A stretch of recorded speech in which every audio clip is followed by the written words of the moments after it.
Mas Haris, apa kabar? Baik. Kita lihat sudah 1 pekan lebih, kita lihat ini polemiknya ya masih ada, kita belum bisa bilang hilang.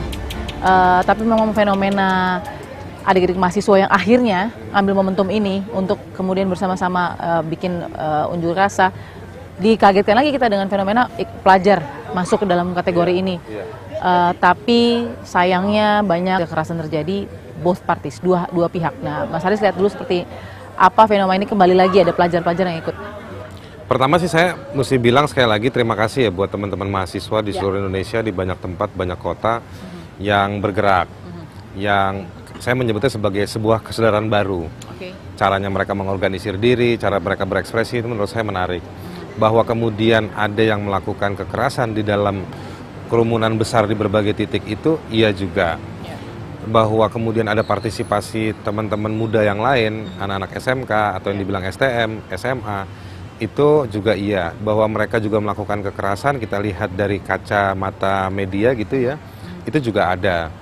Tetapi kalau mau dibilang bahwa itu ditunggangi, mereka vandal dalam arti seluruhnya, saya keberatan. Gitu. Jadi menurut saya harusnya proporsional saja. Ada tuduhan organisir, mobilisasi, sepakat nggak? Bahwa itu pasti ada free riders dan lain-lain. Begini, kita pernah diskusi soal 2122. Ya. Dulu salah satu poin saya adalah kalau nggak salah, yang menuduh bahwa itu ditunggangi, silahkan aja. Misalnya siapa Kiflan Zain, beberapa orang. Dan hari ini kan ternyata nggak terbukti. Mana proses hukumnya? Nah hari ini, kalau dibilang ada penunggang, ada yang memobilisir, dibuktikan saja, jangan pakai bahasa atau kata-kata ganti ketiga. Ada pihak yang menunggangi, siapa?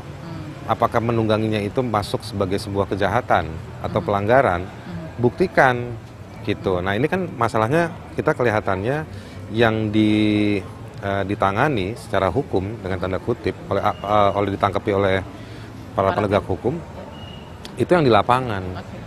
Gitu, yang di lapangan, yang jumlahnya kalau menurut pengakuan polisi sudah lebih dari 1000. Betul, 1079 kalau tidak salah. Nah, polisi sendiri mengakui itu. Dan di situ juga ada sejumlah catatan, 2 hal paling tidak. Jadi kekerasan dibalas dengan kekerasan, ya kan? Lalu ketika mereka ditangkap, itu banyak dari mereka yang dilepas lewat dari 24 jam.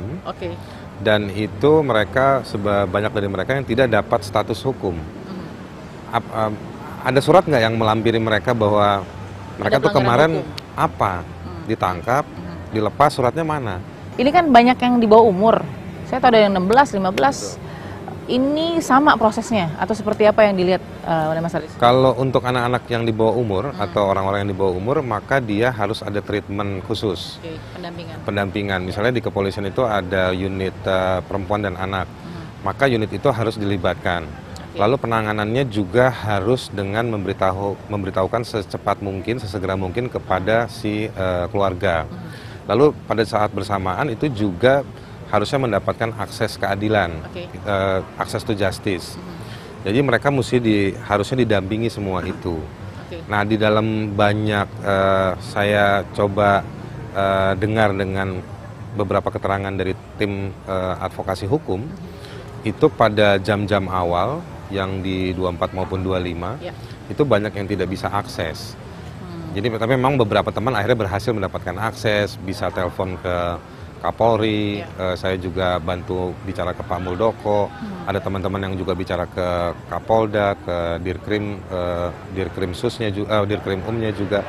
Akhirnya semua mencoba itu dan akhirnya bisa dikit-dikit, dan seiring waktu beberapa jam atau beberapa hari kemudian itu juga dilepas, tapi sekali lagi tidak ada status hukumnya. Banyak dari mereka, meskipun sebagian juga masih ditahan karena kedapatan membawa senjata tajam atau benda-benda yang berpotensi atau mungkin digunakan, diasumsikan oleh polisi sebagai alat kekerasan. Adik-adik mahasiswa ataupun pelajar, Mas Haris, ada yang ditahan sampai berhari-hari nih. Kan tadi kan 24 jam harus sudah ada lah ya. Kata diamankan sama ditahan ini beda cerita nih. 24 jam itu harus dilepas, ya kan? Tapi pada menit pertama, detik pertama ketika mereka ditahan sampai di ditangkap dan dibawa ke kantor polisi, hak pertamanya adalah Ada hak pertama, jadi bukan nggak punya hak. Hak pertamanya adalah harus diminta menghubungi keluarganya. Kalau keluarganya tidak bisa, maka polisi bisa meminta tolong misalnya kepada PPA untuk misalnya berkoordinasi dengan KPAI, Komisi Perlindungan Anak Indonesia, untuk mereka mengirimkan bantuan untuk pendampingan kepada anak-anak itu. Jika anak-anak itu, misalnya kita dalam beberapa gambar kita lihat ada yang juga luka, maka yang pertama juga harus dilakukan adalah mengobati lukanya dulu. Karena begitu mereka ditangkap, kalau mereka mau diperiksa, selain mereka butuh keluarga dan kuasa hukumnya atau lawyernya atau pendampingnya secara psikologis, kan ditanya, kamu sehat apa enggak? Kalau orangnya lagi nggak sehat, nggak boleh diperiksa. Maka itu harus dilimpahkan dengan pengawasan si polisinya oleh si tim mediknya dulu. Mas Haris, terima kasih. Mudah-mudahan semangatnya dari aktivis ini transfer knowledge-nya juga ada ya Mas ya. Kita akan temukan fakta berikutnya.